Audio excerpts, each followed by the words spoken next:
नमस्कार दोस्तों, आज हम लोग जो है पॉलिटी में जो है सरकार की शासन प्रणाली गवर्नमेंट गवर्नेंस पढ़ेंगे, जिसमें जो है संसदीय व्यवस्था पार्लियामेंट्री सिस्टम है।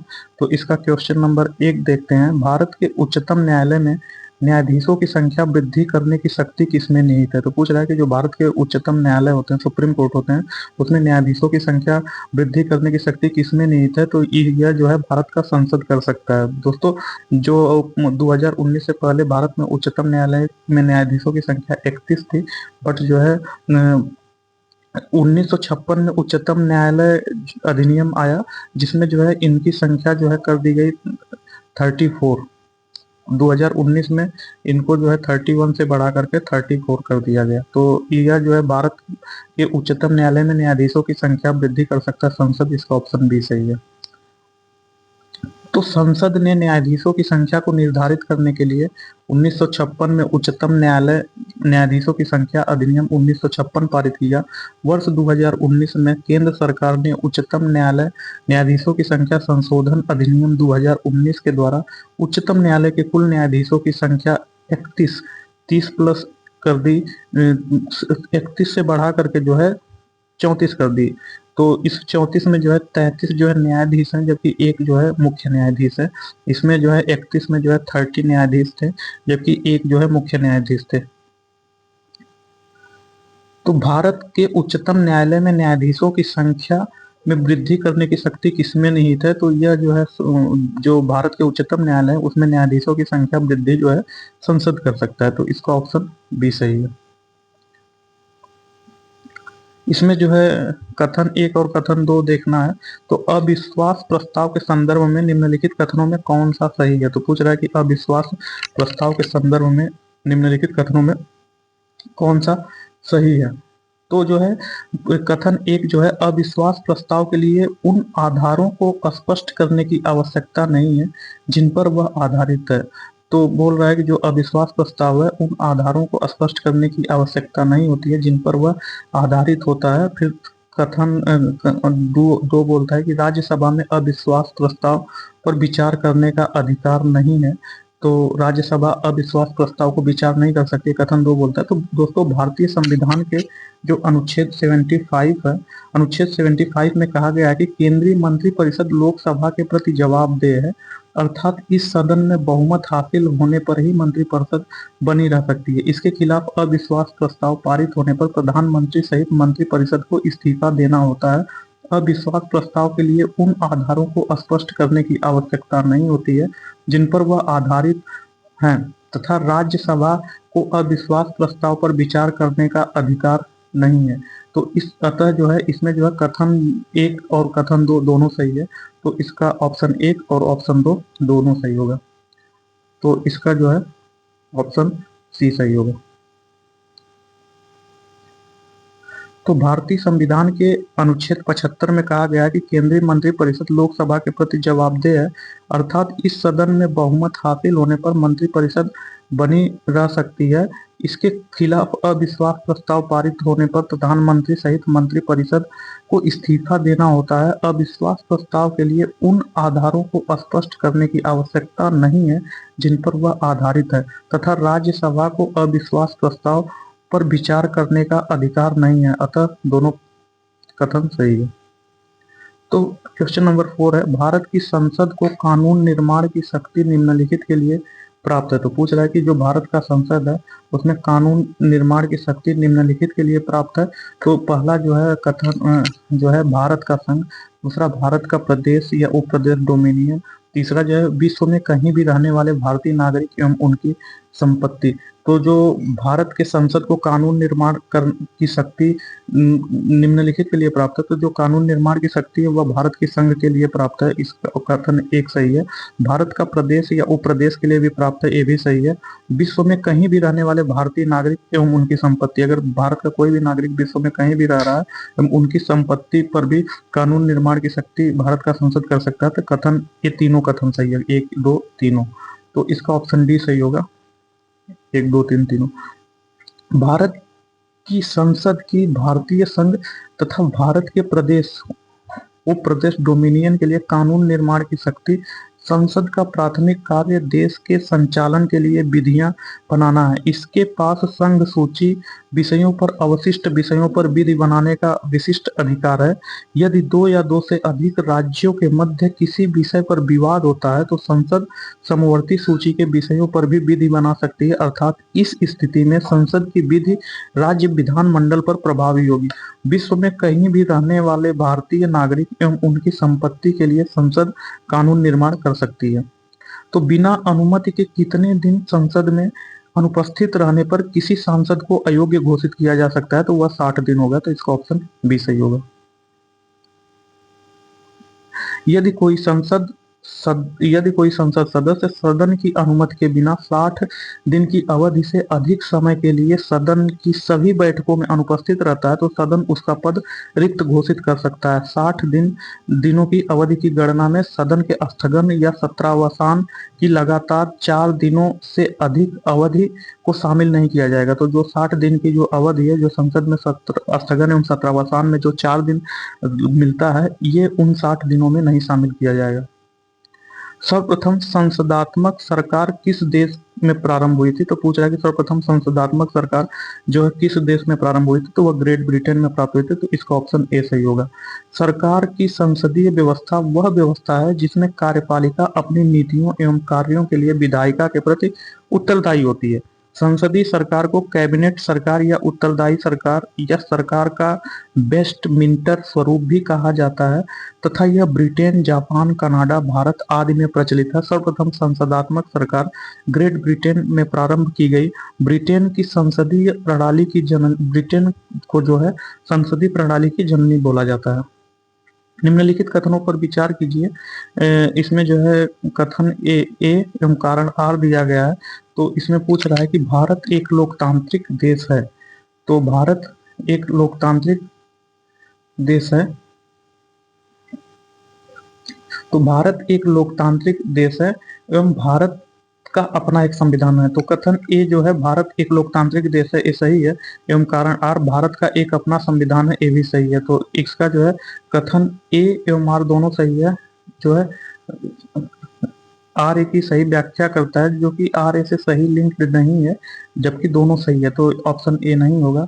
फिर जो है ऑप्शन बी, कथन ए और आर दोनों सही है लेकिन आर ए की सही व्याख्या नहीं है, तो यही सही होगा, ऑप्शन बी सही होगा। तो भारत एक लोकतांत्रिक देश है क्योंकि यहाँ के राष्ट्राध्यक्ष का चुनाव होता है तथा शक्तियों का विकेंद्रीकरण किया गया। अतः कथन ए सही है। भारत का अपना लिखित संविधान है, अतः कारण भी सही है, किंतु कारण आर ए की व्याख्या नहीं करता है। निम्नलिखित कथनों में कौन सा सही है? तो भारतीय संविधान अध्यक्षात्मक संविधान है। तो पूछ रहा है कि जो भारतीय संविधान है वह जो है अध्यक्षात्मक है। तो भारत एक संसदात्मक प्रजातंत्र है। संविधान की प्रस्तावना की अभिव्यक्ति से यह बात स्पष्ट हो जाती है। तो जो है यह जो है संसदात्मक है, अध्यक्षात्मक नहीं है। यह जो है संसदात्मक है, संसदात्मक है। तो कथन ए गलत होगा। भारत एक नाम मात्र का राजतंत्र है। तो पूछ रहा है कि भारत एक नाम मात्र का राजतंत्र है। तो जो है भारत के संविधान में राजनीतिक सत्ता का अंतिम स्रोत जनता है। तो यह जनता है, ये भी गलत है। भारत एक कुलीन तंत्र है, एक गलत है क्योंकि इसमें यहाँ लोकतंत्र है। तो भारत एक संसदात्मक प्रजातंत्र है, हाँ, ऑप्शन डी सही है।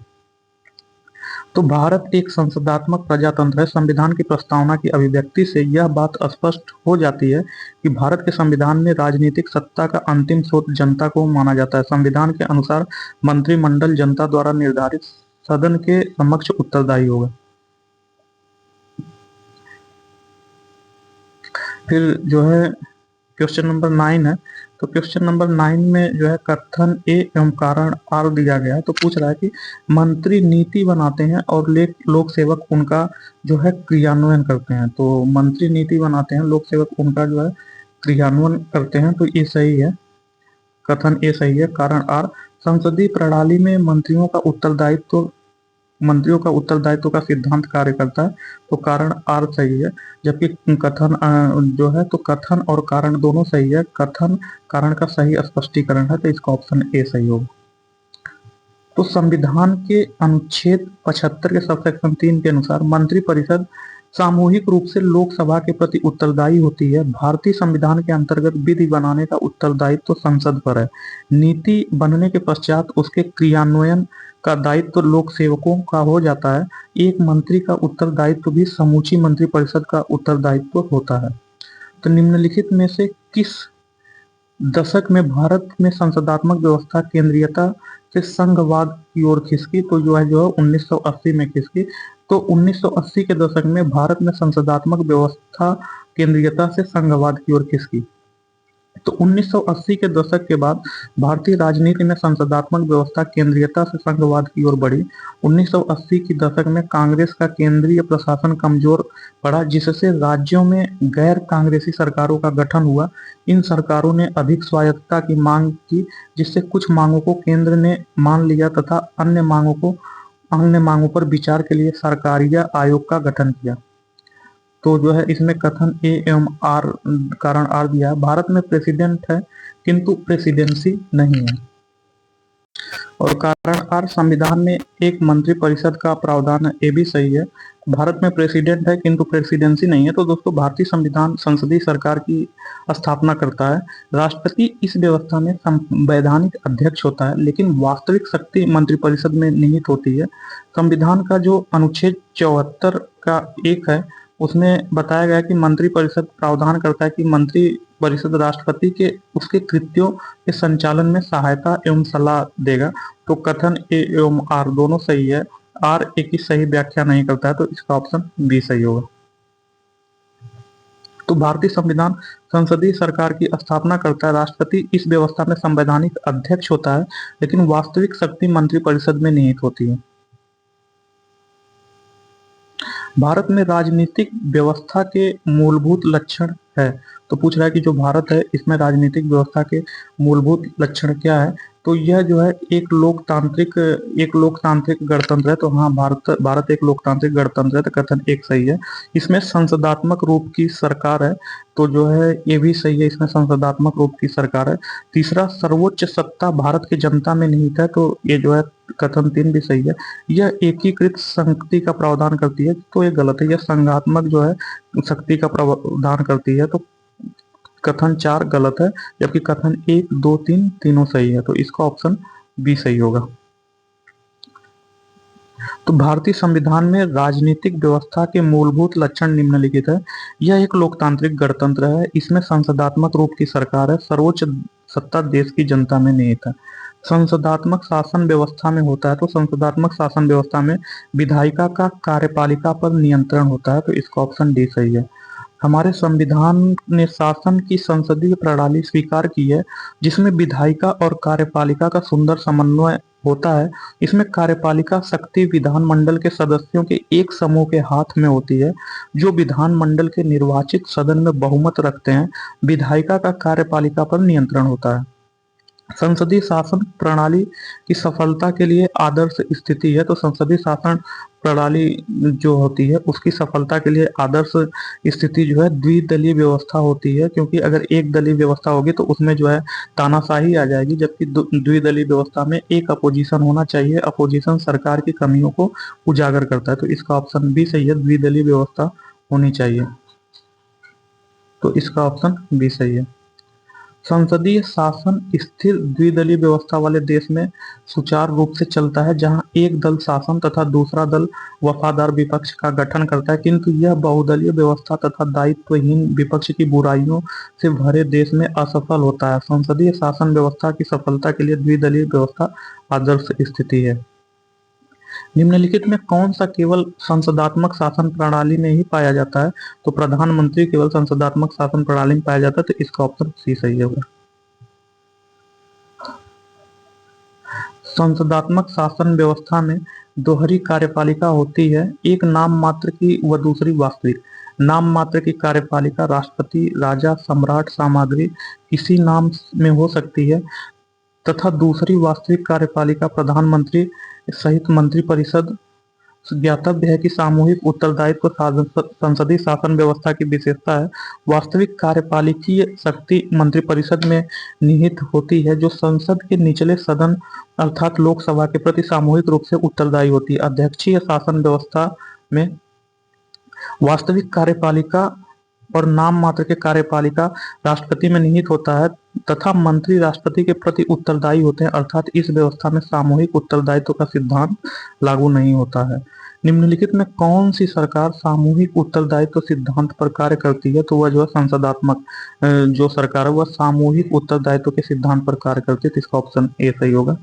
संसदात्मक शासन में वैधानिक संप्रभु कौन होता है? तो संसदात्मक शासन में वैधानिक संप्रभु संसद होता है, तो इसका ऑप्शन बी सही होगा। संसदीय शासन में सामान्यतः संसद को संप्रभु माना जाता है, अर्थात संसद सर्वोच्च होती है तथा समस्त विधि का स्रोत भी संसद होती है।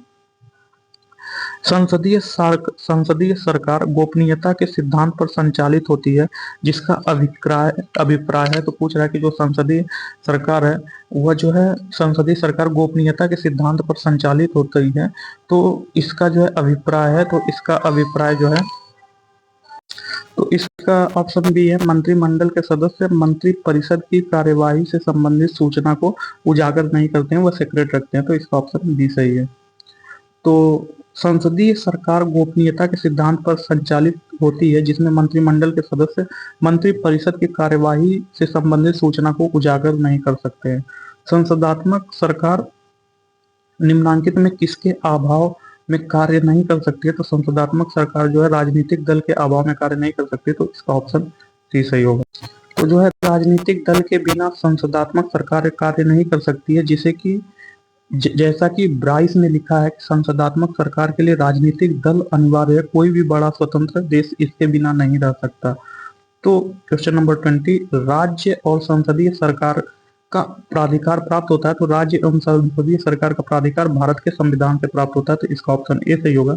संघ और राज्य सरकार को प्राधिकार भारत के संविधान से प्राप्त होता है, संविधान में संघ और राज्यों की शक्तियों का उल्लेख किया गया है।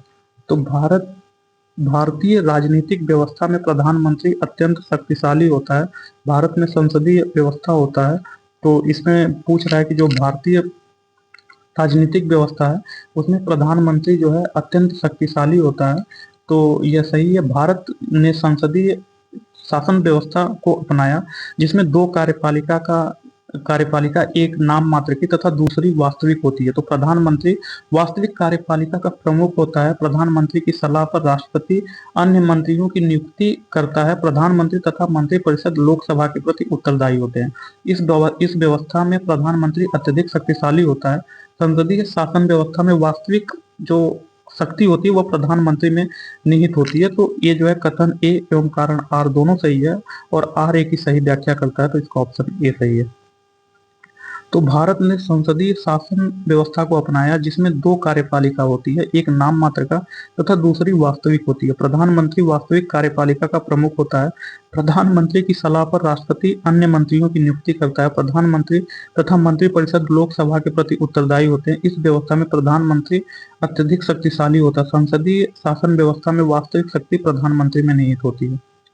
तो संसदीय शासन प्रणाली में मंत्रिपरिषद व्यवस्थापिका के माध्यम से संसदीय शासन प्रणाली में मंत्रिपरिषद व्यवस्थापिका के माध्यम से उत्तरदायी होती है, तो वह जनता के प्रति, तो इसका ऑप्शन बी सही होगा। संसदात्मक शासन प्रणाली में कार्यपालिका वास्तविक व्यवस्थापिका निचले सदन के माध्यम, जो निचला सदन होता है वह लोकसभा होता है, जबकि कार्यपालिका जो वास्तविक व्यवस्थापिका निचले सदन लोकसभा के माध्यम से जनता के प्रति उत्तरदायी होती है। निम्नलिखित में कौन सा भारतीय संविधान की विशेषता नहीं है?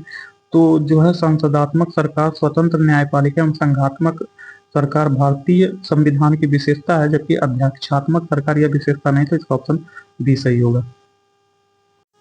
क्वेश्चन नंबर 24, गणतंत्रीय अवधारणा से संबंधित निम्नांकित में से कौन सा एक नहीं है? तो गणतंत्रीय अवधारणा में एक राज्य जिसमें जनता सर्वोच्च है, सही है।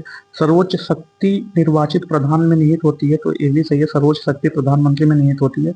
सर्वोच्च शक्ति एक राजा के समान एक ही व्यक्ति में निहित होती है, तो गलत है, यह जो है राजशाही में होता है, यह जो है गणतंत्रीय अवधारणा में नहीं होता है। डी, एक ऐसी सरकार जो जनता द्वारा निर्वाचित होता है, तो ए बी डी सही है। तो पूछ रहा है कि कौन सा नहीं है? तो नहीं में जो है ऑप्शन सी सही होगा, सर्वोच्च शक्ति एक राजा के समान एक ही व्यक्ति में निहित है, ये गलत होगा, तो इसका ऑप्शन सी सही होगा। तो भारत की गणतंत्रीय अवधारणा के अंतर्गत राज्य की सर्वोच्च सत्ता जनता में निहित है तथा सर्वोच्च शक्ति निर्वाचित प्रधान को सौंपी गई है। इसलिए भारत की गणतंत्रीय सरकार जनता द्वारा निर्वाचित प्रतिनिधियों के बहुमत से बनती है। अतः राज्य की सर्वोच्च शक्ति एक राजा के समान एक व्यक्ति में निहित नहीं होती, अपितु शक्तियों के पृथक्करण की व्यवस्था की गई है, जिसमें विधायिका, कार्यपालिका और न्यायपालिका आती है, जो संविधान द्वारा निश्चित अपने क्षेत्र की शक्तियों का समुचित संचालन करती है। भारतीय संसद के अंग है, तो पूछ रहा है कि भारतीय संसद के अंग क्या है। तो भारतीय संसद के अंग जो है लोकसभा, राज्यसभा एवं राष्ट्रपति हैं।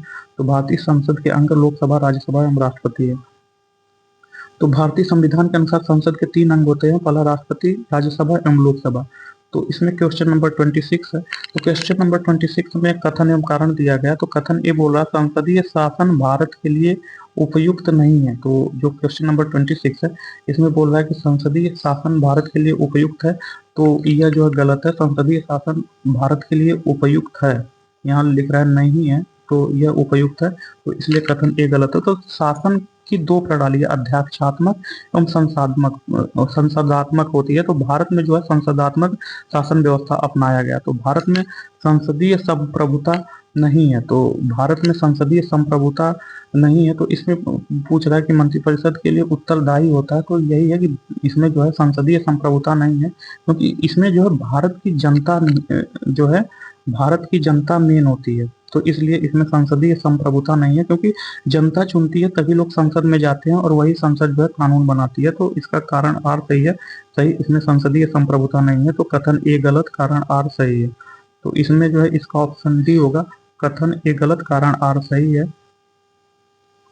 तो शासन की 2 प्रणालियों अध्यक्षात्मक एवं संसदात्मक में भारत में संसदात्मक शासन व्यवस्था को अपनाया गया। इसमें मंत्रिपरिषद लोकसभा के प्रति उत्तरदायी होता है। भारत में संसदीय संप्रभुता नहीं है, जबकि भारत की संप्रभुता भारत की जनता में निहित है। तो क्वेश्चन नंबर 27, एक साधारण विधेयक को संसद के प्रत्येक सदन में निम्न चरणों से गुजरना होता है। तो पूछ रहा है कि एक साधारण जो विधेयक है वह संसद के प्रत्येक सदन में किन किन चरणों से गुजरता है। तो साधारण विधेयक दोस्तों, साधारण विधेयक सरकार के किसी मंत्री या संसद के किसी सदस्य द्वारा संसद के किसी भी सदन में रखा जा सकता है। प्रत्येक सदन में साधारण विधेयक समान चरणों के माध्यम से प्राप्त होता है। सर्वप्रथम विधेयक जो है किसी विधेयक सर्वप्रथम विधेयक का प्रथम वाचन में जो है किसी विधेयक का पेश होना तथा उसका प्रथम वाचन मान लिया जाता है। तो जब कोई विधेयक कहीं पेश होता है तो उसको जो है प्रथम वाचन मान लिया जाता है। जबकि जब सदस्य बहुमत से विधेयक का समर्थन करते हैं तो विधेयक सरकारी गजट में प्रकाशित होता है। तो प्रथम वाचन के बाद जो है प्रथम वाचन के बाद प्रथम वाचन के बाद द्वितीय वाचन होगा। तो द्वितीय वाचन में क्या होता है कि जब द्वितीय वाचन में इस चरण में विधेयक की न केवल सामान्य बल्कि विस्तृत समीक्षा की जाती है। इस चरण में विधेयक को अंतिम रूप प्रदान किया जाता है। विधेयक के प्रस्तुतिकरण के दृष्टि से यह सबसे महत्वपूर्ण चरण है। तो फिर जो है वास्तव में इस चरण में 3 उपचरण होते हैं, जिनमें जो है साधारण बहस की व्यवस्था की गई है और समिति की अवस्था प्रतिवेदन की गई है। फिर विधेयक पर जो है सदन में तत्काल विचार किया जाता है। फिर विधेयक किसी प्रवर समिति में भेजा जाता है। तो यह जो प्रथम वाचन, फिर द्वितीय वाचन, फिर समिति व्यवस्था, फिर जो है प्रतिवेदन अवस्था में भेजा जाता है, फिर तृतीय वाचन होता है। तो तृतीय वाचन में जो है विधेयक के प्रति जो विधेयक को दोनों सदनों में संयुक्त प्रवर समिति में भेजा जाए, फिर विधेयक के प्रति जनमत जानने के लिए विधेयक को प्रकाशित किया जाए। तो इसके पश्चात विधेयक का तृतीय वाचन होता है, जिसमें विधेयक जो है को संपूर्ण रूप से पारित किया जाता है। इस पठन में विस्तृत बहस नहीं होती है, न ही संशोधन पेश किए जाते हैं। इस प्रकार साधारण विधेयक प्रत्येक सदन में इन्हीं 3 चरणों से गुजरता है। तो इसका ऑप्शन ए सही होगा, जिसमें प्रथम वाचन, द्वितीय वाचन, समिति व्यवस्था एवं प्रतिवेदन, फिर जो है उसके बाद जो है तृतीय वाचन। तो तृतीय वाचन लास्ट होता है, तो इसका ऑप्शन ए सही होगा। तो साधारण विधेयक सरकार के किसी मंत्री या संसद के किसी सदस्य द्वारा संसद के किसी भी सदन में रखा जा सकता है। प्रत्येक सदन में साधारण विधेयक समान चरणों के माध्यम से प्राप्त होता है। सर्वप्रथम विधेयक पर अधोलिखित 3 वाचन होते हैं। तो पहला वाचन में किसी विधेयक का पेश होना, उसका प्रथम वाचन मान लिया जाता है। जब सदस्य बहुमत से विधेयक का समर्थन करते हैं तो विधेयक सरकारी गजट में प्रकाशित किया जाता है। फिर द्वितीय वाचन में जो है इस चरण में विधेयक की न केवल सामान्य बल्कि विस्तृत समीक्षा की जाती है। इस चरण में विधेयक को अंतिम रूप प्रदान किया जाता है। विधेयक के प्रस्तुतिकरण की दृष्टि से यह सबसे महत्वपूर्ण चरण है। वास्तव में इस चरण के 3 उपचरण होते हैं जिनका नाम जो है साधारण बहस की व्यवस्था, समिति अवस्था एवं प्रतिवेदन अवस्था होती है। फिर विधेयक पर सदन में तत्काल विचार किए जाए, विधेयक को किसी प्रवर समिति को सौंपा जाए, विधेयक के दोनों सदनों की संयुक्त प्रवर समिति को भेजा जाए, विधेयक के प्रति जनमत जानने के लिए विधेयक को प्रकाशित किया जाए। तो इसके पश्चात विधेयक का तृतीय वाचन होता है जिसमें विधेयक को संपूर्ण रूप से पारित किया जाता है। इस पठन में विस्तृत बहस नहीं होती, न ही संशोधन पेश किए जाते हैं। इस प्रकार साधारण विधेयक प्रत्येक सदन में इन्हीं चरणों से गुजरता है। तो इसमें जो है नीचे कथन एवं कारण दिए गए हैं। तो संसद एक आम भारतीय नागरिक की विचार अभिव्यक्ति की स्वतंत्रता 19 के सबसेक्शन 2 में दिया गया है। तो इसमें जो है कथन एवं कारण देखना है। तो तथा कारण आर बोलता है संसद में दिए गए किसी भी वक्तव्य के संदर्भ में किसी संसद सदस्य को किसी न्यायालय में उत्तरदायी नहीं ठहराया जा सकता है। तो दोस्तों जो है भारतीय संविधान का जो कथन ए है, संसद एक आम भारतीय नागरिक की विचार अभिव्यक्ति की स्वतंत्रता अनुच्छेद 19 के 2 के प्रतिबंधों, तो 19 के जो 2 है उसमें कुछ प्रतिबंध दिया गया तो उसके अधीन है।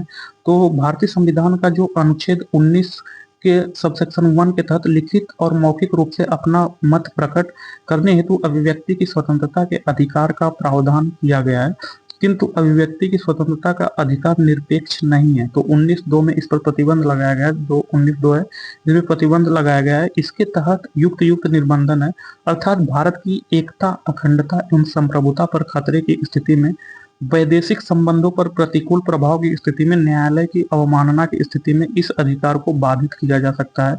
तो कथन ए सही है। तो 19(1) जो है हमें वाक एवं अभिव्यक्ति की स्वतंत्रता बोल देता है, जबकि 19(2) में जो है इस पर किस 3 मामलों में प्रतिबंध लगाया जाता है तो उसके बारे में बताया गया। तो इन पर जो है वैदेशिक मामलों में हम संप्रभुता के खतरे के मामले में जो प्रतिबंध लगाया जाता है। कारण आर संविधान के अनुच्छेद 105 के तहत, जो संविधान का अनुच्छेद 105 है, तो कारण आर जो है संविधान के अनुच्छेद 105 के तहत अनुसार संसद के तथा अनुच्छेद 194 के तहत जो है राज्य विधानमंडलों के अधिकारों और विशेषाधिकार को निर्दिष्ट करता है। संविधान के अन्य प्रावधानों और सदन के अस्थायी आदेशों के अधीन संसद में भाषण की स्वतंत्रता प्रदान की गई है और संसद में भाषण और मतों को की न्यायिक जांच में छूट प्रदान की गई है। तो इसमें जो है न्यायालय के प्रति उत्तरदायी नहीं होते। तो संसद में जो किए गए किसी भी कर्तव्य के संदर्भ में किसी संसद सदस्य को किसी भी न्यायालय के प्रति उत्तरदायी नहीं ठहराया जा सकता है। तो कथन ए एवं कारण आर दोनों सही है, तो जो कि इसका व्याख्या करता है। तो इसका ऑप्शन जो है आर ए की व्याख्या नहीं करता है, तो इसका ऑप्शन बी सही होगा। तो भारतीय संविधान के अनुच्छेद 19 के सबसेक्शन 1 में तहत लिखित और मौखिक रूप से अपना मत प्रकट करने हेतु अभिव्यक्ति की स्वतंत्रता के अधिकार का प्रावधान किया गया, किंतु अभिव्यक्ति की स्वतंत्रता का अधिकार निरपेक्ष नहीं है। 19 के 2 के तहत इस पर जो युक्त निर्बंधन है, अर्थात भारत की एकता, अखंडता और संप्रभुता पर खतरे की स्थिति में, वैदेशिक संबंधों पर प्रतिकूल प्रभाव की स्थिति में, न्यायालय की अवमानना की स्थिति में इस अधिकार को बाधित किया जा सकता है। तो संविधान के अनुच्छेद 105 के अनुसार संसद के तथा अनुच्छेद 194 का तहत राज्य विधानमंडलों के अधिकारों और विशेषाधिकार को निर्दिष्ट करता है। संविधान के अन्य प्रावधानों और सदन के अस्थायी आदेशों के अधीन संसद में भाषण की स्वतंत्रता प्रदान की गई है और संसद में भाषण और मतों की न्यायिक जांच से छूट प्रदान की गई है, अर्थात कारण आर भी सही है। तो भारत की संसदीय व्यवस्था में शून्यकाल कहाँ से लिया गया? तो भारत की संसदीय व्यवस्था में शून्यकाल जो है संयुक्त राज्य अमेरिका से लिया गया, कि जापान से लिया गया, कि दक्षिण अफ्रीका से लिया गया। तो भारत की संसदीय व्यवस्था में जो है भारत की संसद में दोनों सदनों के प्रश्नकाल के बाद समय शून्यकाल होता है। शून्यकाल भारतीय संसदीय प्रणाली की देन है। तो यह जो भारतीय संसदीय प्रणाली की देन है, तो इसमें जो उपयुक्त में से कोई नहीं होगा, इसका ऑप्शन डी सही होगा। भारतीय संसद के दोनों सदनों के प्रश्नकाल के बाद का समय शून्यकाल होता है। शून्यकाल भारतीय संसदीय प्रणाली की देन है। 12 बजे शुरू होने के कारण इसे शून्यकाल कहा जाता है। यह सामान्यतः दोपहर 12 बजे से 1 बजे तक अर्थात 1 घंटे का काल होता है। शून्यकाल में संसद सदस्य बिना किसी पूर्व सूचना के किसी मामले को उठा सकते हैं। तो भारतीय संविधान में भारत की आधिकारिक भाषा से जुड़े प्रावधानों में संसद संशोधन कर सकती है, तो वह अपने सदस्यों के साधारण बहुमत द्वारा जो है संशोधन कर सकते हैं। तो इसका ऑप्शन ए सही होगा। तो संसद के अनेक उपबंध संसद के दोनों सदनों द्वारा साधारण बहुमत से संशोधित किए जा सकते हैं। ये व्यवस्थाएं अनुच्छेद 368 की सीमा से बाहर है। इन व्यवस्थाओं में कुछ इस प्रकार है। तो जो अनुच्छेद जो कुछ इसमें है जिसमें संशोधन करने के लिए जो अनुच्छेद 368 से बाहर है, तो नए राज्यों का प्रवेश या गठन, दूसरा नए राज्यों के निर्माण और उसके क्षेत्र सीमाओं या संबंधित राज्यों के नामों का परिवर्तन, राज्य विधान परिषद का निर्माण एवं उसकी समाप्ति, राजभाषा आधिकारिक भाषा के प्रयोग से संबंधित प्रावधान, 5वीं एवं 6ठी अनुसूचित से संबंधित प्रावधान। तो जो है नेक्स्ट क्वेश्चन जो है संघीय व्यवस्था फेडरल सिस्टम के बारे में बताता है। तो जो है दोस्तों संघीय व्यवस्था फेडरल सिस्टम चैप्टर नंबर 12 है। तो इसका क्वेश्चन हम लोग देखते हैं संघीय व्यवस्था से कैसे कैसे क्वेश्चन आते हैं। तो पूछ रहा है कि भारतीय संघवाद को संविधान में वर्णित किया गया है। तो पूछ रहा है कि भारतीय संघवाद को संविधान में किस रूप में वर्णित किया गया। तो यह जो है भारतीय संघवाद को संविधान में जो है राज्यों का एक यूनियन के रूप में वर्णित किया गया। तो इसका ऑप्शन बी सही होगा, राज्यों का यूनियन। तो जो है भारतीय संघवाद को संविधान में राज्यों का एक यूनियन संघ के रूप में वर्णित किया गया। भारतीय संविधान के अनुच्छेद 1 में लिखा गया है कि भारत अर्थात इंडिया राज्यों का संघ होगा। India that is Bharat shall be union of states. तो इसका क्वेश्चन नंबर 2 है। तो क्वेश्चन नंबर 2 बोलता है भू राजस्व संविधान में उल्लिखित किस प्रकार भू राजस्व संविधान में उल्लिखित किस कर की श्रेणी में आता है। तो पूछ रहा है कि जो भू राजस्व है वह संविधान में उल्लिखित किस कर की श्रेणी में आता है। तो वह कर बताना कि भू राजस्व जो संविधान में उल्लिखित किस कर की श्रेणी में आता है। तो राज्यों द्वारा उद्गृहित संग्रहित एवं उपभोग किए जाने वाले करों में भू राजस्व कर सबसे प्रमुख कर है। इस तरह भू राजस्व कर ऐसे कर होते हैं जो पूरी तरह राज्य के दायरे में आते हैं। तो ये इसका ऑप्शन बी सही होगा। भू राजस्व कर जो है पूरी तरह राज्य के दायरे में आते हैं। तो इसका ऑप्शन बी सही होगा। तो राज्यों द्वारा उद्गृहित संग्रहित एवं उपभोग किए जाने वाले करों में भू राजस्व कर सबसे प्रमुख कर है। इस तरह भू राजस्व कर ऐसे कर होते हैं जो पूरा तरह से राज्य के दायरे में आते हैं। तो भारतीय संघवाद बल देता है। तो पूछा है कि भारतीय संघवाद किस पर बल देता है। तो भारतीय जो संघवाद है वह राष्ट्र शक्तियों के विभाजन पर बल देता नहीं, राज्यों की सुदृढ़ता पर बल देता है ये भी नहीं, क्योंकि जो है यह जो है ये राष्ट्रीय एकता मतलब जो संघवाद है वह संघ को मजबूत करता है। तो राष्ट्रीयता के साथ समझौते पर नहीं, ये भी गलत है। तो जो है यह राष्ट्र की एकता पर बल देता है। तो इसका ऑप्शन डी सही होगा, राष्ट्र की एकता पर। तो भारतीय संविधान में संघ और राज्यों के बीच शक्तियों का विभाजन इस प्रकार किया गया कि संघ मजबूत रहे। इस प्रकार भारतीय संघ राष्ट्र की एकता पर बल देता है। ध्यातव्य है कि अमेरिकी संघ का निर्माण वहां के राज्यों ने किया है, जबकि भारत में संघ ही राज्य का निर्माण करता है। तो क्वेश्चन नंबर 4 है संघीय संविधान की सामान्य विशेषताओं की सूची नीचे दी गई है। तो इसमें जो है कूट का प्रयोग करना है। तो इसमें देखते हैं कौन सा है। तो सूची है, इसमें जो है देखना कि कौन सा कथन सही है। तो जो है तो इसमें देखना कौन सा सही है। तो कथन है कि यह लिखित एवं दुष्परिवर्तनशील संविधान है। तो ये सही है। हाँ, भारतीय संविधान एक लिखित संविधान है और इसमें संशोधन या परिवर्तन इतना आसानी से नहीं हो सकता, इसलिए दुष्परिवर्तनशील संविधान है। कथन 1 सही है। कथन 2 केंद्र एवं संघ आधारित इकाइयों के मध्य शक्तियों का बंटवारा है। तो ये भी सही है, क्योंकि केंद्र एवं राज्यों के बीच जो है शक्तियों का बंटवारा जैसे संघ सूची, राज्य सूची में समवर्ती सूची होता है। फिर जो है विधायिका और कार्यपालिका के मध्य शक्ति का पृथक्करण है। तो जो विधायिका एवं कार्यपालिका के मध्य शक्ति का पृथक्करण है कि जो कि गलत है। विधायिका एवं कार्यपालिका एक ही होता है। जैसे मंत्रिपरिषद जो होता है वह संसद में जाकर के कानून भी बना सकता है एवं जो उसके मंत्री जो है कार्यपालिका के भी अंग होते हैं। तो इनकी शक्तियों का पृथक्करण नहीं है, तो ये गलत है। द्विसदनीय राष्ट्रीय विधानमंडल होता है। तो हाँ, द्विसदनीय राष्ट्रीय विधानमंडल होता है। तो इसका जो है लोकसभा एवं राज्यसभा, तो यह जो है कथन 1 2 4 तीनों सही है। तो इसका जो है 1 2 4 इसका ऑप्शन सी सही होगा। तो भारतीय संविधान की प्रमुख विशेषता है लिखित और कठोर संविधान, संघ तथा इकाइयों के बीच शक्तियों का वितरण, द्विसदनीय संघीय विधानमंडल और समय समय पर संविधान के प्रावधानों की व्याख्या करने के लिए एक स्वतंत्र व निष्पक्ष न्यायपालिका जो संघ और उसकी इकाइयों के मध्य संवैधानिक विवादों का समाधान करते हुए अंतिम निर्णायक के रूप में कार्य करे। तो निम्नलिखित में से किस संघात्मक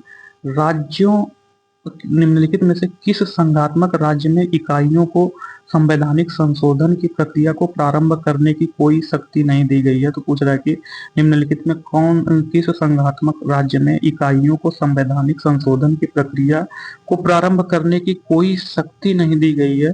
तो वह जो है भारत। तो इसका ऑप्शन डी सही होगा, भारत। तो स्विट्जरलैंड, संयुक्त राज्य अमेरिका तथा ऑस्ट्रेलिया में इकाइयों को संवैधानिक संशोधन प्रारंभ करने की शक्ति दी गई है, परंतु भारत में इकाइयों को संवैधानिक संशोधन प्रारंभ करने की शक्ति नहीं दी गई है। भारतीय संविधान के अनुच्छेद 368 में इस विषय पर स्पष्ट व्याख्या व्यवस्था दी गई है। तो भारतीय संविधान अर्ध संघात्मक है, किसने कहा है? तो भारतीय संविधान अर्ध संघात्मक है, यह केसी वियर ने कहा है। तो इसका ऑप्शन डी सही है। तो केसी वियर पुस्तक फेडरल गवर्नमेंट ने भारतीय संविधान को अर्ध संघीय क्वासी फेडरल कहा है। उनके अनुसार भारतीय संविधान एक ऐसी शासन प्रणाली की व्यवस्था करता है जो परिसंघ कल्प है। यह एक राज्य है जिसमें कुछ अनुसंघीय परिसंघीय लक्षण है। यह अनुसंघीय एक लक्षण वाला परिसंघीय राज्य नहीं है। तो नीचे जो है 2 कथन है, तो इसमें जो है देखना है। तो कथन ये जो है भारतीय संविधान अर्ध संघात्मक है। तो पूछ रहा है कि जो भारतीय संविधान है वह अर्ध संघात्मक है एवं कारण आर।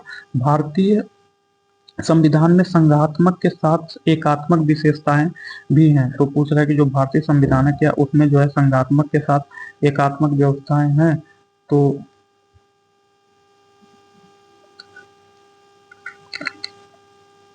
तो भारतीय संविधान अर्ध संघात्मक है, तो ये सही है। भारतीय संविधान में संघात्मक के साथ एकात्मक विशेषताएं भी है। तो कारण आर भी सही है एवं कथन ए एवं आर, कारण आर दोनों सही है। आर ए की सही व्याख्या करता है, तो इसका ऑप्शन ए सही है। तो संविधान विशेषज्ञ दुर्गादास वासु के अनुसार भारत में न तो विशुद्ध रूप से संघवाद है और न ही एकात्मकवाद है, बल्कि दोनों का मिश्रण है। यह एक विचित्र प्रकार का संघ है। राजनीतिक विचारकों ने कहा कि भारत एक अर्धसंघीय ढांचे से अधिक कुछ नहीं है, अथवा यहाँ किसी तरह से संघवाद है भी, इसमें अनेक एकात्मक विशेषताएं हैं। अतः कथन एवं कारण दोनों सही है। तो नीचे दिए गए कथन ए एवं आर हैं, तो उसमें देखना कि कौन सा सही है। तो भारतीय संघात्मक व्यवस्था को अर्ध संघात्मक कहा जाता है। तो पूछ रहा है कि जो भारतीय संघात्मक व्यवस्था है इसे अर्ध संघात्मक कहा जाता है। तो इसका जो है ये सही है। हाँ, भारतीय संघात्मक व्यवस्था को अर्ध संघात्मक कहा जाता है। तो भारतीय संघात्मक व्यवस्था को अर्ध संघात्मक कहा जाता है। भारत का संविधान अमेरिका, स्विट्जरलैंड और ऑस्ट्रेलिया की तरह एक परंपरागत संघीय व्यवस्था से भिन्न संविधान है और इसमें एकात्मक एवं संघात्मक विशेषताएं है। कारण आर, भारत में एक स्वतंत्र न्यायपालिका है जिसे न्यायिक पुनरीक्षण का अधिकार प्राप्त है। तो ए भी सही है, जबकि ये दोनों एक दूसरे की व्याख्या नहीं करते हैं। तो कथन ए एवं कारण आर दोनों सही, लेकिन कारण आर स्पष्टीकरण नहीं करता है। तो इसका बी होगा, कथन ए एवं कारण आर दोनों सही है, आर ए की सही व्याख्या नहीं करता है। तो भारतीय संघात्मक व्यवस्था को अर्ध संघात्मक कहा जाता है। भारत का संविधान अमेरिका, स्विट्जरलैंड और ऑस्ट्रेलिया की तरह एक परंपरागत संघीय व्यवस्था से भिन्न संविधान है और इसमें एकात्मक या संघात्मक विशेषताएं हैं। जैसे केंद्र के पक्ष में शक्ति का संतुलन है, इसलिए केसी वियर ने भारतीय संविधान को अर्ध संघीय कहा है। भारत में स्वतंत्र न्यायपालिका है जिससे न्यायिक पुनरीक्षण का अधिकार है। अतः स्पष्ट है कि कथन ए एवं कारण आर दोनों सही है। तो भारतीय संघ के विषय में निम्न में से कौन सा कथन सत्य नहीं है? तो पूछ रहा है कि भारतीय संघ के विषय में निम्न में कौन सा कथन सही सत्य नहीं है? तो यह न्यायालयों की दोहरी व्यवस्था नहीं है, तो ये गलत है। यहाँ जो भारत के न्यायालयों की दोहरी व्यवस्था होती है सुप्रीम कोर्ट एवं हाई कोर्ट होता है। फिर जो है राज्यसभा में राज्यों का समान प्रतिनिधित्व यहाँ न्यायालयों की द्वारा व्यवस्था नहीं है। तो सॉरी, इसमें जो है भारतीय संघ के विषय में निम्न में कौन सा कथन सत्य नहीं है। तो इसमें पूछ रहा है कि कौन सा कथन सत्य नहीं है। तो यहाँ न्यायालयों की द्वारा व्यवस्था नहीं है, तो यह जो है सही है, यह कथन सही है। राज्यसभा में राज्यों का समान प्रतिनिधित्व है, तो यही गलत है, यही कथन सत्य नहीं है। संघ एवं राज्यों के बीच शक्तियों का पृथक्करण है, तो हाँ, संघ एवं राज्यों के बीच शक्तियों का पृथक्करण है। सर्वोच्च न्यायालय संविधान का संरक्षक है, तो इसका ऑप्शन डी है। हाँ, सर्वोच्च न्यायालय संविधान का संरक्षक है, तो इसका ऑप्शन बी होगा। राज्यसभा में राज्यों का समान प्रतिनिधित्व नहीं है, तो इसका ऑप्शन बी सही है। तो भारतीय संघ की विशेषताएं निम्नलिखित है। संविधान की सर्वोच्चता है, स्वतंत्र एवं निष्पक्ष न्यायपालिका। दूसरा, संघ एवं राज्यों के बीच शक्तियों का विभाजन किया गया। तीसरा, भारतीय संघ के पास एक लिखित एवं कठोर संविधान है। चौथा, भारतीय नागरिकता एकहरी है। पांचवा, एकात्मक की ओर झुकी हुई संघात्मक व्यवस्था है, तो इसका पांच सही है। भारतीय संविधान निर्माताओं द्वारा संघीय ढांचा अपनाने का एक कारण यह था। तो पूछ रहा है कि भारतीय संविधान निर्माता संघीय ढांचा किस लिए अपनाए थे। तो भारतीय संविधान निर्माता संघीय ढांचा इसलिए अपनाए थे कि इससे देश में जाति, धर्म, भाषा की भिन्नता के कारण इसमें देश में जाति, धर्म, भाषा की भिन्नता के कारण को स्वीकार किया गया था। तो इसका ऑप्शन सी सही होगा। तो भारतीय संविधान निर्माताओं द्वारा संघीय ढांचा अपनाने का प्रमुख कारण यह था कि भारत देश में जाति, धर्म एवं भाषा की भिन्नता सर्वाधिक है। भारत का संविधान मुख्यतः संघात्मक है, क्योंकि इसमें संघ सरकार के प्रायः सभी लक्षण विद्यमान है। संविधान लिखित है, सर्वोच्च, निश्चित एवं स्पष्ट है। तो किसने भारत के संविधान को सशक्त केंद्रीकरण की प्रवृत्ति रखने वाला एक संघात्मक की संज्ञा दी है, तो वह जो है जेनिंग्स ने। तो इसका ऑप्शन बी सही होगा। आइवर जेनिंग्स ने भारतीय संविधान को सशक्त केंद्रीयकरण की प्रवृत्ति रखने वाला एक संघ शासन की संज्ञा दी है। केसी वियर के अनुसार भारत मुख्यतः एकात्मक राज्य है, जिसमें संघीय विशेषताएं नाम मात्र की है। भारत का संविधान संघीय कम एवं एकात्मक अधिक है। तो संघात्मक शासन व्यवस्था का विशेषज्ञ किसे माना जाता है। तो संघात्मक शासन व्यवस्था का विशेषज्ञ केसी वियर को माना जाता है। इसका ऑप्शन सी सही है। केसी वियर को संघात्मक शासन व्यवस्था का विशेषज्ञ माना जाता है। तो जो है क्वेश्चन नंबर 13, भारतीय संविधान के विषय में निम्नलिखित कथन निम्न में से किसका है। तो भारतीय संविधान अधिक कठोर तथा अधिक लचीले के मध्य एक अच्छा संतुलन स्थापित करता है। तो यह जो केसी वियर ने बोला था, तो इसका ऑप्शन डी सही होगा। तो केसी वियर के अनुसार भारतीय संविधान अति कठोरता तथा अति लचीलेपन के बीच संतुलन स्थापित करता है। भारत एक गणतंत्र है जिसमें अंतर्निहित है, तो राज्य का अध्यक्ष निर्वाचित होता है गणतंत्र में, तो इसका ऑप्शन ए सही है। तो भारत एक गणतंत्र है क्योंकि इसमें राष्ट्राध्यक्ष, राष्ट्रपति का निर्वाचन होता है। एक संघीय राज्य व्यवस्था में सम्मिलित है। तो एक संघीय राज्य व्यवस्था में कौन कौन सम्मिलित है। कथन एक, राज्य संघ एवं राज्यों के बीच संबंध, राज्यों के मध्य संबंध, समन्वय के लिए तंत्र, विवादों को सुलझाने का तंत्र। तो इसमें पूछ रहा है कि संघीय राज्य व्यवस्था में क्या सम्मिलित है। तो संघीय राज्य व्यवस्था में जो है संघ और राज्यों के बीच संबंध सही है, राज्यों के मध्य संबंध ए भी सही है, समन्वय के लिए तंत्र 3 भी सही है, विवादों को सुलझाने के लिए तंत्र ए भी सही है। तो इसका 1, 2, 3, 4 सभी ऑप्शन सही हैं। तो जो है संविधान द्वारा प्रदत्त राजनीतिक संरचना परिसंघीय है। इस संघ का नाम भारत अर्थात इंडिया है। अनुच्छेद 1 के सबसेक्शन 1 में वर्तमान में इस संघ के सदस्य 28 राज्य तथा 8 केंद्र शासित प्रदेश है। एक संघीय राज्य व्यवस्था में संघ और राज्यों के बीच संबंध, राज्यों के मध्य संबंध इत्यादि के लिए तंत्र की स्थापना की गई है। राष्ट्रपति अंतरराज्यिक विवादों की जांच के लिए एक अंतरराज्यीय परिषद की स्थापना कर सकता है। तो जो है संघात्मक व्यवस्था में केंद्र और राज्यों के मध्य शक्तियों का विभाजन किसके द्वारा होता है। तो केंद्र और राज्यों के मध्य शक्तियों का विभाजन जो है संविधान के द्वारा होता है। तो इसका ऑप्शन भी सही होगा। संघात्मक राज्य में केंद्र और राज्यों के मध्य शक्तियों का परिवर्तन किया जा सकता है। तो केंद्र और राज्यों के मध्य शक्तियों का परिवर्तन संविधान संशोधन के द्वारा किया जा सकता है। तो इसका ऑप्शन सी सही होगा। भारत संविधान की सर्वोच्चता संघात्मक शासन प्रणाली की एक प्रमुख विशेषता होती है। संघात्मक राज्य में केंद्र और राज्य के मध्य शक्तियों में परिवर्तन संविधान संशोधन द्वारा किया जा सकता है। क्वेश्चन नंबर 18, संघात्मक सरकार का निम्न में से कौन आधार है? तो संघात्मक सरकार का जो आधार है केंद्र एवं राज्यों के मध्य संबंध है, तो इसका ऑप्शन डी सही होगा। संविधान के प्रथम अनुच्छेद में ही कहा गया है कि भारत राज्यों का संघ है। भारतीय संविधान के संघीय विशेषताएं निम्न है: द्वैध राज पद्धति, दूसरा लिखित संविधान, तीसरा शक्तियों का विभाजन, चौथा संविधान की सर्वोच्चता, पांचवा न्याय स्वतंत्र न्यायपालिका एवं द्विसदनी विधायिका। क्वेश्चन नंबर 19, संघात्मक शासन में पाया जाता है। संघात्मक शासन में जो है संविधान की सर्वोच्चता, लिखित एवं कठोर संविधान, तो इसका ए और बी दोनों सही है, तो इसका ऑप्शन सी सही होगा। संविधान की सर्वोच्चता, लिखित एवं कठोर संविधान, शक्तियों का विभाजन तथा न्यायपालिका का प्राधिकार संघात्मक शासन का आवश्यक तत्व है। तो क्वेश्चन नंबर 20, निम्नलिखित में से कौन एक भारत के संविधान का संघीय लक्षण नहीं है? तो केंद्र और राज्यों के बीच शक्ति का बंटवारा ये लक्षण है। पूर्ण रूप से लिखित संविधान ए भी लक्षण है। स्वतंत्र न्यायपालिका ए है, जबकि इकहरी न्याय नागरिकता ये जो है संघीय का लक्षण नहीं है, तो इसका ऑप्शन सी सही होगा।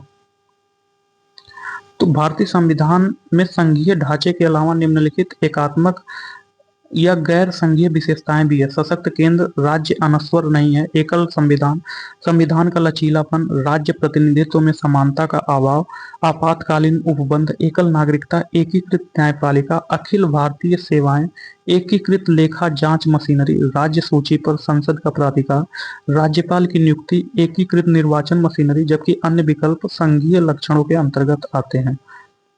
तो भारतीय संविधान अर्ध संघात्मक है, कथन ए एवं कारण भारतीय संविधान न तो अर्ध संघात्मक है न ही वो है, तो इसका जो है ए होगा। ए और आर दोनों सही है। तो संघीय एवं गैर संघीय विशेषताओं से यह स्पष्ट होता है कि भारत का संविधान अमेरिका, स्विट्जरलैंड और ऑस्ट्रेलिया की तरह परंपरागत संघीय व्यवस्था से भिन्न संविधान है और इसमें कई एकात्मक या गैर संघीय विशेषताएं हैं, जैसे केंद्र के पक्ष में शक्ति का संतुलन। यह संविधान विशेषज्ञों द्वारा भारतीय संविधान के संघीय चरित्र को चुनौती देने को पर्याप्त है। इसलिए केसी वियर ने भारतीय संविधान को अर्ध संघीय कहा, यानी भारतीय संविधान न तो संघात्मक है और न ही एकात्मक है। तो निम्न कथनों पर विचार करना है, तो कथन ए एवं आर है, तो इसमें जो है भारत एक गणतंत्र है तथा कारण आर जो है पूछ रहा है कि भारत में संविधान संघ तथा राज्यों के शक्तियों का विभाजन है। तो भारत एक गणतंत्र है, ये सही है, तथा कारण आर भारत में संविधान संघ तथा राज्यों के शक्तियों का विभाजन करता है, ये भी सही है, लेकिन दोनों एक दूसरे की व्याख्या नहीं करते हैं, तो इसका ऑप्शन बी सही होगा। ए और आर दोनों सही है, आर ए की सही व्याख्या नहीं करता है। तो भारत का राष्ट्रपति एक निर्वाचित राष्ट्राध्यक्ष है, अतः भारत एक गणतंत्र है। भारतीय संविधान के 7वीं अनुसूची में संघ तथा राज्यों के बीच शक्तियों के विभाजन का प्रावधान है। संघ सूची के विषयों पर केंद्र सरकार तथा राज्य सूची के विषयों पर राज्य सरकार तथा समवर्ती सूची पर केंद्र और राज्य दोनों कानून बना सकते हैं, किंतु दोनों में विरोध होने पर केंद्र सरकार का ही कानून मान्य होता है। तो भारत में संघवादिता व्यवहारिक नहीं है, भारत एक संघीय राज्य नहीं है। तो पूछ रहा है कि भारत में जो संघवादिता है यह व्यवहारिक नहीं है तथा भारत जो है एक संघीय राज्य नहीं है। तो जो है कथन एक, भारत में संघवादिता व्यवहारिक नहीं है, तो ये सही है। भारत एक संघीय राज्य नहीं है, तो ये गलत है, क्योंकि भारत एक संघीय राज्य है। तो इसमें जो है कथन ए सही है, परंतु आर गलत है, तो इसका ऑप्शन सी सही होगा। भारत एक संघीय राज्य है। संघीय राज्य के आवश्यक लक्षण: एक, लिखित संविधान, संविधान द्वारा केंद्र और इकाइयों के मध्य शक्तियों का विभाजन, केंद्र और इकाइयों के मध्य उत्पन्न विवादों के समाधान हेतु एक उच्चतम न्यायालय। किंतु यह संघवादिता पूरी तरह से व्यवहारिक नहीं है, क्योंकि शक्तियों के विभाजन का झुकाव केंद्र की ओर है। अवशिष्ट शक्तियां, राष्ट्रपति के संकटकालीन अधिकार, अनुच्छेद 249 अखिल भारतीय सेवाएं, अनुच्छेद 356 में आदि प्रावधान भारत को पूर्ण संघीय राज्य बनाते हैं। तो कथनों पर विचार करना, तो कथन एक, भारत के संविधान में एक संघीय प्रणाली का प्रावधान है। तो पूछ रहा है कि भारत के संविधान में एक संघीय प्रणाली का प्रावधान है तथा कारण उसने एक बहुत शक्तिशाली केंद्र की रचना की है। उसने एक बहुत शक्तिशाली केंद्र की रचना की है, तो दोनों सही है। ए इसकी व्याख्या नहीं करता है, तो बी होगा। दोनों क और का दोनों सही है, का सही स्पष्टीकरण का नहीं है, तो इसका ऑप्शन बी होगा। नीचे दिए गए वक्तव्य है कथन ए तथा दूसरे आर हैं, तो जो है क्वेश्चन, नेक्स्ट क्वेश्चन, भारत का संविधान एक ऐसी शासन व्यवस्था की स्थापना करता है जिसमें संघवाद तथा एकात्मक दोनों लक्षण समाहित हैं। तो पूछ रहा है कि जो भारत का संविधान एक ऐसी शासन व्यवस्था की स्थापना करता है जिसमें संघवाद तथा एकात्मक दोनों के लक्षण समाहित है, तो एक कथन ये सही है। संविधान के अंतर्गत अवशिष्ट शक्तियां संघ का निर्माण करने वाली इकाइयों को प्रदत्त है, तो कारण आर गलत है। तो इसका जो है सी होगा, ये सही है, कारण आर गलत है।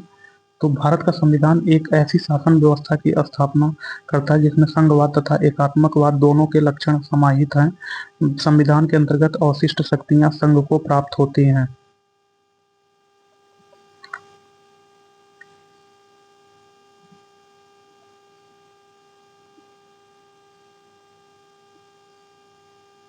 तो भारतीय संघात्मक व्यवस्था अमेरिका जैसी नहीं है। भारतीय संघीय व्यवस्था में द्वारा शासन तात्पर्य यह है कि संघ राज्यों के लिए सरकारें अलग अलग और अपने अपने क्षेत्रों में एक दूसरे के स्वतंत्र रहकर कार्य करती है।